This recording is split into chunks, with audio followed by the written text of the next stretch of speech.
Hi, fifth graders. Today we're going to learn about evaluating expressions with variables.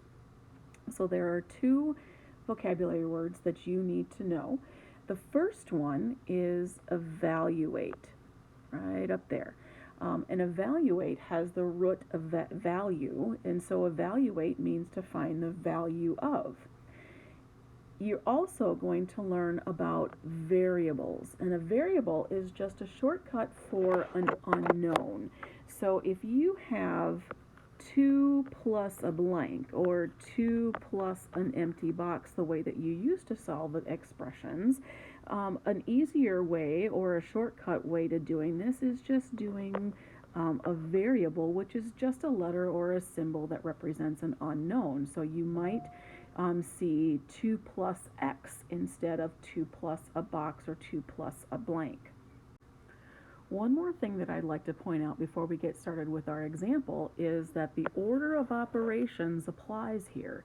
So you must perform everything inside of the parentheses first, then we multiply and divide from left to right, in order from left to right, and then we add and subtract from left to right. So the example that we are going to use is on this printed part right over here, where it says evaluate 5 times the difference of p and 2 if p equals 10. So what that means is that we are simply going to substitute p for 10. If I rewrite this, p times 10 minus 2, then I have an expression that I can solve. I would solve what's in the parentheses first, and I would come up with 8.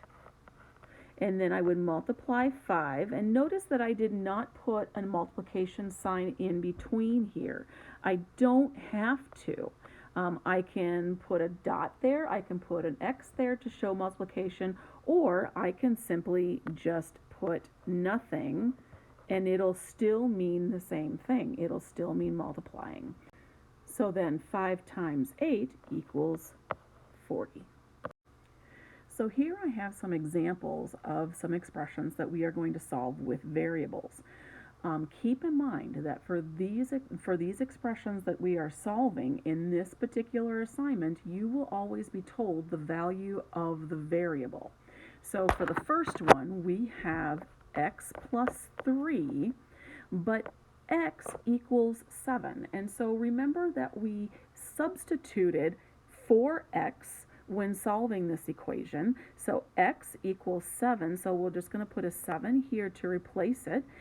Continue with the rest of our expression, 7 plus 3, which equals 10.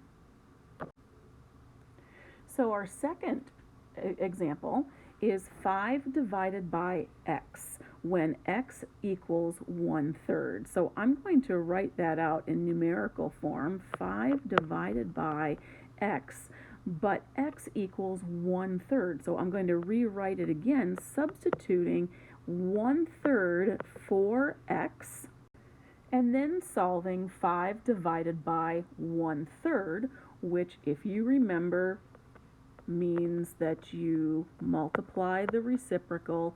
5 times 3 then equals 15. Our third example is 4 divided by the difference of z and x when z equals 14. So again, I'm going to rewrite this numerically, 4 divided by z minus 6, okay?